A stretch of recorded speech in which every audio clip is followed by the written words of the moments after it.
Hello बच्चों। और आ गया वो लम्हा जिसमें आप लड़ाई के लिए जाना है। आज 21 तारीख है और कल आपका एग्ज़ाम शुरू हो रहा है 22 तारीख। कल आपका हिंदी का पहला पेपर है। आज मैं अविनाश शर्मा आज आपके लिए कुछ महत्वपूर्ण बहुविकल्पीय प्रश्न लेकर के आया हूँ। ईश्वर से कामना करेंगे कुछ प्रश्न आपको जो है उसमें मिल जाए और ये वो इम्पॉर्टेंट क्वेश्चनों में से एक है जो एग्ज़ाम में सर्वाधिक बार पूछा जाता है। लास्ट समय है, इसको आप बहुत बेहतरीन ढंग से समझें ताकि हो सकता है कि इसमें से कुछ क्वेश्चन मिल जाए तो आपके एग्जाम सुधर जाए। चलेंगे, समय बर्बाद नहीं करना है। सबसे पहला प्रश्न पूछा है, हिंदी का प्रथम उपन्यास है। हिंदी का प्रथम उपन्यास है। ऑप्शन है परीक्षा गुरु, गोदान, गबन, कोयले। तो ध्यान देंगे, जो हिंदी का प्रथम उपन्यास है वो हमारा परीक्षा गुरु है। परीक्षा गुरु जो है वह हमारा हिंदी का प्रथम उपन्यास है। बढ़ेंगे अगले प्रश्न की तरफ। कह रहा है छायावादी युग के कवि हैं। 4 लोगों का नाम दिया गया है। नरेंद्र शर्मा जी हैं, भवानी प्रसाद सिंह जी हैं, सूर्यकांत त्रिपाठी जी हैं और कह रहा है इसमें से कोई नहीं है। तो बात करें इसमें हम सूर्यकांत त्रिपाठी जी की, तो ये है हमारे छायावादी युग के इन चारों में से, जो तीनों में से कवि जो दिए गए उनमें से ये से। बात करेंगे महाकाव्य कामायनी की। ये बहुत ही इंपॉर्टेंट क्वेश्चन है आपके एकेडमिक लेवल के साथ साथ ये बहुत सारे कंपटीशन एग्जामों में पूछा जाता है कि कामायनी महाकाव्य के रचयिता कौन है। तो आप बड़े आराम से समझ सकते हैं, इनके जो रचयिता है वो है जयशंकर प्रसाद जी है।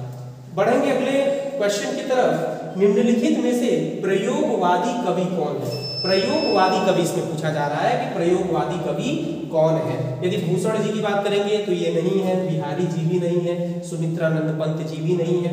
बात करेंगे धर्मवीर भारती की, तो धर्मवीर भारती जो है वह प्रयोगवादी कवि है। बात करेंगे अपमान शब्द में उपसर्ग लगा है। देखिए इसमें उपसर्ग बोला गया है, तो उपसर्ग में जो आगे जो आया है वो अपमान लिखा गया है, तो यहाँ पे अप जो होगा वो इसका क्या हो जाएगा, उपसर्ग हो जाएगा। बढ़ेंगे अगले क्वेश्चन की तरफ। काफी महत्वपूर्ण क्वेश्चन है। तार सप्तक के संपादक कौन है। तार सप्तक के बात करें निराला जी के, बिल्कुल नहीं। महादेवी वर्मा जी भी नहीं है। अज्ञेय साहब जो है वही है तार सप्तक के संपादक। बात करेंगे एक महत्वपूर्ण क्वेश्चन, खलुआ क्लब निबंध के रचनाकार है। खलुआ क्लब जो है वो उसके जो निबंध के जो रचनाकार है वह गुलाब राय जी है। बात करेंगे रानी केतकी की कहानी, बहुत इंपॉर्टेंट क्वेश्चन है, इसको ध्यान देंगे। रानी केतकी की कहानी जो है वो इंसा अल्लाह खान के द्वारा जो है रचित किया गया है। बात करेंगे एक ऐसे महत्वपूर्ण क्वेश्चन के बारे में, हिंदी के प्रथम महाकाव्य माने जाते हैं। हिंदी के प्रथम महाकाव्य माना जाता है, तो आप इसमें देखेंगे बड़े ध्यान से, तो पृथ्वीराज रासो जो है वो हिंदी महाकाव्य का प्रथम महाकाव्य है। यदि हम बात करेंगे हिंदी का प्रथम कहानी, हिंदी का प्रथम कहानी, तो बात करेंगे कफन, बिल्कुल नहीं। ममता, ये भी नहीं है। इंदुमती जो होगा ये हमारा हिंदी का प्रथम कहानी होगा। हास्य रस की अस्थाई भाव पूछा है, तो हास्य रस का अस्थाई भाव सीधे सीधे पता चल रहा है, हास्य होता है। यदि बात करेंगे त्यागपत्र के लेखक का नाम, बहुत इंपॉर्टेंट क्वेश्चन है, दिमाग में रख लीजिए। त्यागपत्र के लेखक का नाम जो है कह रहा है जनेंद्र प्रसाद कुमार जी हैं, जनेंद्र कुमार जी हैं, मुंशी प्रेमचंद जी हैं, जयशंकर प्रसाद जी हैं, अमृतलाल नागर जी हैं। तो यहाँ पे जनेंद्र कुमार जी जो हैं इसके लेखक हैं। करुण रस की अस्थाई भाव, करुण का मतलब होता है दुख, शोक, शब्द से ही समझ में आ रहा है, तो इसमें बड़ा आसान है समझना, शोक जो है अस्थाई भाव होगा।